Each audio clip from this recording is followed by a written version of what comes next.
내가 감히 존재의 테이블을 갖겠다고 생각한 것은 바슐라르를 흉내내려는 치기에서가 아니라, 치기라고 하는 것은 어리고 유치한 것, 이런 걸 말하는 거지. 아마도 그가 이룬 업적이나 성공보다는 한 인간으로서 고통과 외로움을 이겨내는 방식에 대해 더 깊이 공감했기 때문일 것이다. 여기서 말하는 이제 이 업적이나 성공이라고 하는 것과 고통과 외로움을 좀 구별하면서 이해를 해야 될 것 같아. 이 사람은 바슐라르를 흉내내려는 치기가 아니라 고통과 외로움을 이겨내는 방식에 깊이 공감했었다라는 거야. 그렇다면 여기서 흉내내다라고 하는 것은 업적, 성공을 따라가다, 이걸 말하는 것 같아. 그러니까 업적 성공을 갖다가 따라가는 것을 흉내내려는 생각을 갖췄기 때문이 아니라는 거지. 그것은 어디까지나 뭐야? 어리고 유치한 거라는 거야. 그런데 이 고통과 외로움을 이겨내는 방식에 더 깊이 공감했기 때문에 존재의 태부를 갖게 했다고 생각한 거라는 거지. 그렇다면 이렇게 이해를 해야 되겠네. 그러니까 존재의 태부를 갖고 싶은 이유를 얘기하고 있는 거네.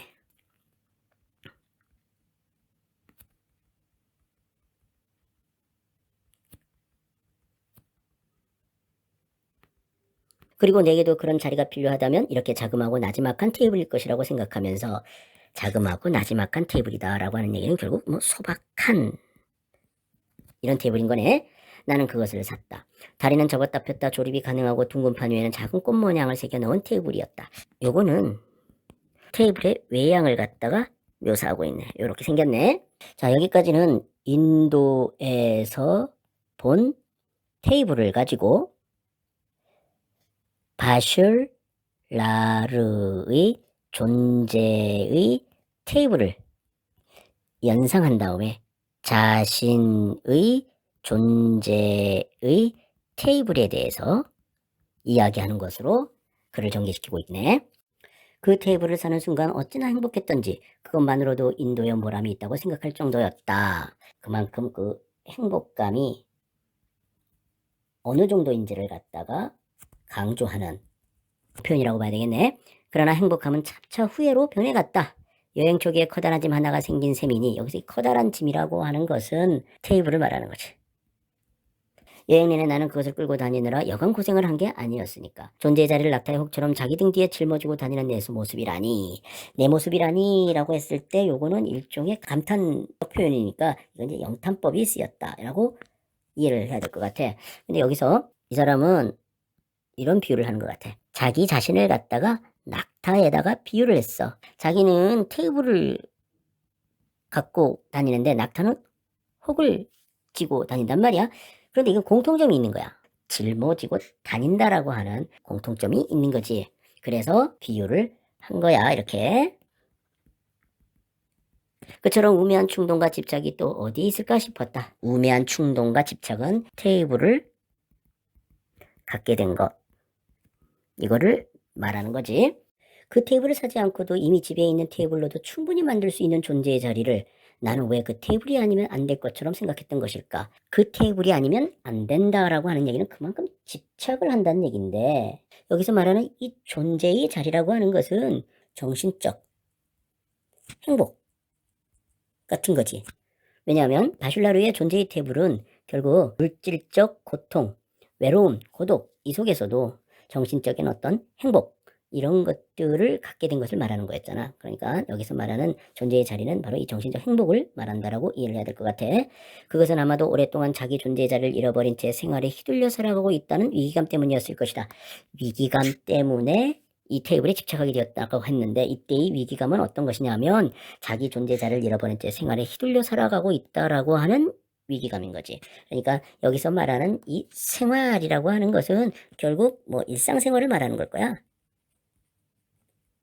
휘둘려 살아가고 있다는 위기감 때문에 그 테이블에 집착하게 되었다. 뭐 이런 얘기가 되겠고, 그리고 아무리 큰 집을 가졌다 해도 그 속에 정작 존재의 자리를 갖지 못한 사람들보다는 덜 우매해지는 욕심에서였을 것이다. 욕심 때문이라는 거야. 근데 이 욕심은 어떤 욕심이냐면, 큰 집을 가졌다 해도 이렇게 존재의 자리를 갖지 못한 사람들보다는 덜 우매해지는 욕심이라는 거지. 여기서 말하는 이 큰 집을 가졌다 하는 얘기는 결국 물질적인 풍요로움 속에 있는 사람, 뭐 이런 뜻으로 이해를 해야 될 것 같아. 결국 두 가지 때문에 집착하게 된 거야. 이 사람이 테이블을 갖다가 사게 된 집착하게 된 그러한 이유는 바로 뭐 때문이냐면 위기감 때문이고 욕심 때문이었던 거네. 이런 씁쓸한 자부심이, 씁쓸한 자부심? 이상하다. 요 씁쓸하다와 자부심 사이가 좀 어울리지 않는 말 같은데 좀 역설적 표현이라고 봐야 될 것 같아. 자부심이 어떻게 씁쓸해? 좋아야지. 근데 어울리지 않는데 왠지 좀 어울릴 것 같아. 좀 역설적인 그런 표현인 것 같아. 그 테이블에는 깃들어 있다.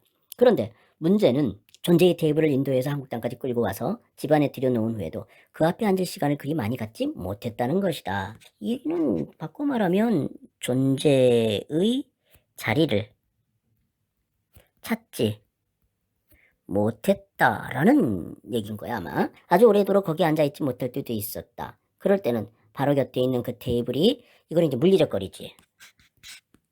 이거는 이제 물리적 거리는 가까워.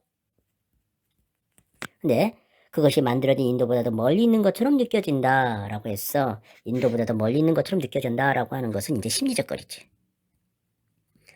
그러니까 물리적 거리는 가깝지만 심리적으로는 지금 멀다. 이 얘기를 바꿔 말하면 무슨 얘기냐면 이런 얘기가 되는 거지.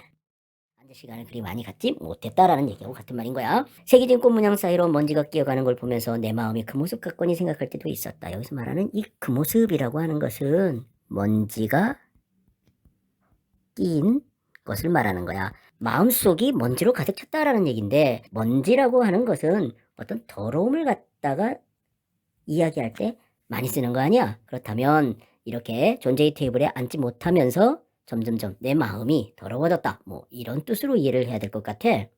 그토록 애착을 느꼈으면서도 어느 순간 잡동사니 속에 함부로 굴러다니며 삐걱거리게 된 그 테이블을 잡동사니 속에서 함부로 굴러다니며 삐걱거리게 되었다라고 하는 것은 무슨 얘기냐면 이 테이블을 갖다가 찾지 못한, 다시 말하면 앉지 못한 거지. 그런데 여기서 이 애착과 요것은 서로 반대인 거야. 그래서 여기 보니까 볼 때마다 나는 새삼스럽게 씁쓸해지곤 했다. 여기서 이제 이 씁쓸하다라고 하는 것은 아까 말한 이 씁쓸한 자부심과 관련 있는 거네. 애착을 갖는데도 불구하고 찾지 않아. 그러니까 일종의 씁쓸한 자부심이 되는 거지. 씁쓸한 자부심이라고 하는 표현이 왜 나왔는지를 좀 이해할 수 있을 것 같아, 이 부분에서. 매일 학교에 갔다가 부랴부랴 돌아와 밥하고 청소하고 빨래하고 아이들 챙겨서 재우고 나면 자정이 넘어버리는 일상 속에서 그 앞에 앉기란 사실 쉬운 일이 아니었다. 여기서 이제 그 앞에 앉는다라는 것은 이제 존재의 자리를 찾는 걸 말하는 거지. 그러니까 바로 요 일상 때문에 이런 일이 벌어진 거야. 근데 요 일상은 어떤 일상이냐면 이런 일상인 거지. 행복하면 그 짧은 행복을 즐기느라 고통스러우면 그 지루한 고통에 질전머리를 치느라 그 앞에 가 있지 못했다. 여기서 말하는 이제 행복하면 즐기고 고통스러우면 진저리 치는 거. 이게 바로 어떻게 보면 이 일상 속의 삶인 거지. 그래서 어떻게 됐다. 그 앞에 가지 못했다. 이 같은 말인 거지. 그러니까 요 일상이라고 하는 것이 바로 이러한 것들이었던 거야. 이런 것들. 존재의 테이블을 장만한 뒤에도 존재의 자리는 쉬이 생기지 않았다. 오호, 이 사람이 이러한 일상생활에 휘둘려 살아가고 있다라고 하는 위기감 때문에 이 테이블이라고 하는 것을 샀단 말이야. 그런데 이 테이블을 통해서 이런 문제가 해결된 게 아닌 거야. 여전히 이 일상 때문에 이런 일이 그 앞에 앉기란 쉬운 일이 아니었던 거지. 그러니까 일상생활에서의 어떤 위기감을 갖다가 이겨내기 위해서 테이블을 샀는데 여전히 일상생활 속에서 매몰돼 가지고, 즉 일상생활에 매몰돼 가지고 존재의 자리를 찾지 못한 거라는 얘기네. 그렇다면 이거는 문제를 해결하려고 시도했지만 여전히 문제가 해결되지 않는 거네. 그러다가도 그 삐걱거리는 테이블을 잘 만져서 바로잡고 아주 공들여서 먼지를 닦는 날이 있다. 잘 만져서 바로잡고 공들여서 먼지를 닦는 거? 무슨 얘기야 이게? 그러면 나는 내가 닦고 있는 것이 테이블이 아니라 실은 하나의 거울이라는 것을 알게 된다. 테이블이 아니라 거울이라고? 무슨 얘기지 이게? 내가 지금 어디에 어떻게 앉아 있는가를 가장 잘 비추어주는 거울. 그리고 힘든 일이 닥칠수록 그 테이블만큼 더 작아지고 고요해지는 것이 필요하다고 넌지시 일러주는 거울. 이 거울이라고 하면서 지금 명사로 끝나는 문장을 갖다가 갑자기 배치했네. 그러니까 왠지 이 거울을 갖다가 강조하는 그런 효과가 있는 것 같아. 거울이 어떤 거울이냐면 내가 지금 어디에 어떻게 앉아 있는가를 가장 잘 비추어 준다라 그랬어. 아, 이것은 결국 살아가는 모습을 생각하게 만드는 거. 즉 다시 말하면 성찰하는 거네. 성찰하게 만드는 거울이다 이런 얘기네. 힘든 일이 닥칠수록 그 테이블만큼 더 작아지고 고요해지는 것이 필요하다고 넌지시 일러주는 겨울. 이거는 이제 일종의 이제 깨달음이지. 교훈, 깨달음. 이런 것을 갖다가 느끼게 해주는 거울이라는 거야. 아, 그렇다면 여기서 말하는 이 달 만져서 바로잡고 아주 공들여서 먼지를 닦는다라고 하는 얘기는 결국 뭐냐 하면 성찰과 또는 반성과 어떤 깨달음 물 갖다가 느끼게 만드는 것이 바로 이 테이블이다. 이런 얘기가 되겠네. 그렇게 잘 닦고 나면 다시 그 앞에 앉을 엄두도 나는 것이다. 잘 닦고 나면 그 앞에 앉는다라는 거야. 여기서 이제 잘 닦고 난다는 얘기는 다시 강조하면 반성, 성찰, 깨달음 같은 것들을 얻고 나면 존재의 자리를 찾는다. 뭐 이런 얘기가 되겠네.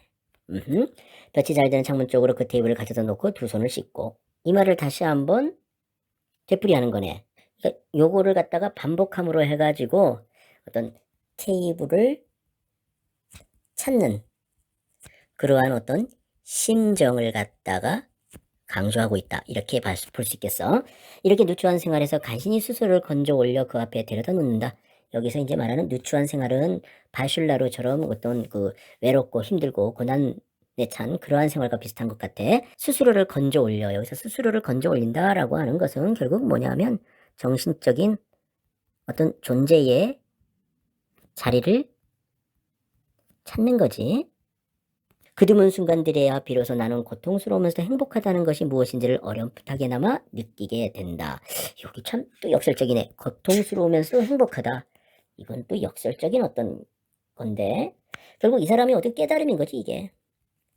바로 이때 이 드문 순간, 바로 이 드문 순간이라는 말은 이 앞에서도 나왔지. 그러니까 여기 보면 드물게 찾아오는 그 순간, 그리고 수많은 나머지 시간들의 소란스러움 이런 말이 나왔었는데 여기 또다시 그 드문 순간들이라고 하는 말을 함으로써 테이블에 앉아 그 정신적인 어떤 존재 자리를 찾는 그러한 상황을 갖다가 다시 한번 강조할 것이라고 볼 수가 있을 것 같아. 그러니까 이 글쓴이는 일상 속의 소란스러움 속에서 이 존재의 테이블이라고 하는 것을 통해 고통스러운 행복 이것을 갖다가 느끼게 된다라고 하는 것을 얘기하는 그러한 작품이라고 볼 수가 있네.